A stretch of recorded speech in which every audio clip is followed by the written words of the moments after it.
Operation প্রঘাতে বড় সাফল্য। জঙ্গি সন্দেহে চেন্নাই থেকে গ্রেফতার আবু সালেম আলী। ধৃত ব্যক্তির সঙ্গে যোগ রয়েছে আনসারুল্লাহ বাংলা টিম এবং জামাতুল মুজাহিদিনের। আরো বিস্তারিত আমাদের এই নিয়ে জানাবেন, ফোন লাইনে রয়েছেন আমাদের প্রতিনিধি আবির দত্ত। এই আবু সালেম আলী অসম এসটিএফ কিভাবে তার হদিশ পেল, কিভাবে পাকড়াও করলো এবং এখনো পর্যন্ত এই ব্যক্তির সঙ্গে কি জানতে পারছে পুলিশ? আবির, দেখো, যেটা আমরা জানতে পারছি যে নূর ইসলাম মন্ডল এছাড়াও শাহিনুর ইসলাম, যে দুজনকে গ্রেপ্তার করা হয়েছিল কোকড়াঝাড় এবং ধুবড়ী অঞ্চল থেকে, সেই দুজনের মধ্যে নূর ইসলাম মন্ডল বর্তমানে বেঙ্গল এসটিএফ হেফাজতে রয়েছে। এই দুজনকে জিজ্ঞাসাবাদ করে বেশ কিছু তথ্য প্রমাণ হাতে পায় অসম এসটিএফ এর আধিকারিকেরা, এবং সেই তথ্য প্রমাণ পাওয়ার পরেই তারা জানতে পারেন যে চেন্নাইয়ে বেশ কয়েকজন লুকিয়ে রয়েছে। সেখানে গিয়ে তামিলনাড়ু পুলিশ এবং অন্ধ্রপ্রদেশ পুলিশকে সঙ্গে নিয়ে তারা আবু সালাম আলীকে গ্রেপ্তার করে। আবু সালাম আলী আনসারুল্লাহ বাংলা টিমের অন্যতম গুরুত্বপূর্ণ সদস্য এমনটাই জানা যাচ্ছে, এবং জামাতুল মুজাহিদিনের সঙ্গেও তার যোগ রয়েছে এমনটাই আমরা জানতে পারছি, যেটা অসম এসটিএফ এর তরফ থেকেও বলা হচ্ছে।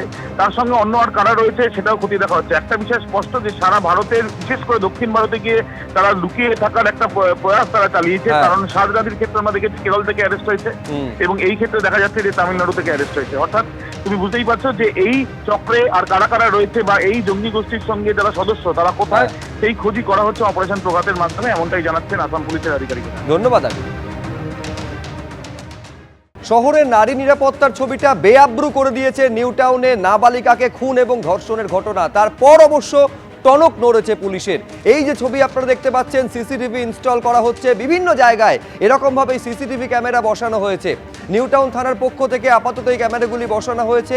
এছাড়া 360টি যে ক্যামেরা বসানো আছে তার স্ট্যাটাস রিপোর্ট চেয়ে পাঠিয়েছে পুলিশ। 6টি জায়গাকে ব্ল্যাক স্পট হিসেবে চিহ্নিত করা হয়েছে এবং সেইখানে সিসি ক্যামেরা বসানোর কাজ চলেছে। গতকাল আপনারা জানেন যে ই রিক্সা এবং টোটো চালকদের জন্য একগুচ্ছ নির্দেশিকা জারি করেছে পুলিশ। গতকাল থেকে নিউ টাউনের বিভিন্ন জায়গায় আগাছা পরিষ্কার করার কাজ শুরু হয়েছে। এই রকমই একটা জায়গার মধ্যে এই 13 বছরের নাবালিকাকে নিয়ে গিয়ে ধর্ষণ করা হয় এবং তারপর খুন করা হয়। খুনের পর ধর্ষণ করা হয়েছে বলে ধৃতের স্ত্রী পর্যন্ত দাবি করেছেন। এই ঘটনা পর্যন্ত ঘটেছে। গতকাল তদন্তে দ্বিতীয়বারের জন্য ঘটনাস্থলে আসেন ফরেনসিক আধিকারিকরা। এই যে ছবি আপনারা দেখতে পাচ্ছেন, এই রকম একটা ঘটনা ঘটে যাওয়ার পর পুলিশি তৎপরতার ছবি। আক্ষেপের বিষয় এটাই, এই তৎপরতার সিকিভাগ যদি আগে দেখা যেত তাহলে হয়তো 13 বছরের ওই 8ম শ্রেণীর ছাত্রীকে এভাবে চলে যেতে হতো না।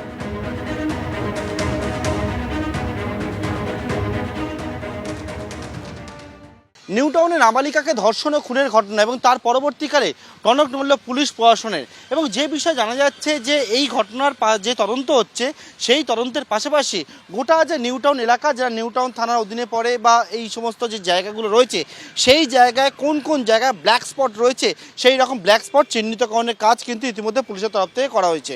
অন্যদিকে যেমনটা জানা যাচ্ছে, এমন বেশ 6টি জায়গা রয়েছে, সেই 6টি জায়গায় পুলিশের তরফ থেকে নিজস্ব ক্যামেরা, সেই ক্যামেরা বসানো হয়েছে। নিউ টাউন থানার অধীনেই যে জায়গাগুলো রয়েছে, মূলত সেই জায়গায় 360টি ক্যামেরা যারা NKDA তারা লাগিয়েছে, এবং সেই জায়গায় ক্যামেরাগুলো কি অবস্থা রয়েছে ইতিমধ্যে পুলিশ NKDA কে চিঠি দিয়েছে বলে জানা যাচ্ছে। এবং সেই চিঠিতে একবারে উল্লেখ করা হয়েছে যে 360টি ক্যামেরা লাগানো রয়েছে নিউ টাউন জুড়ে, সেই ক্যামেরা কি অবস্থায় রয়েছে তার রিপোর্ট ইতিমধ্যে জানাতে হবে।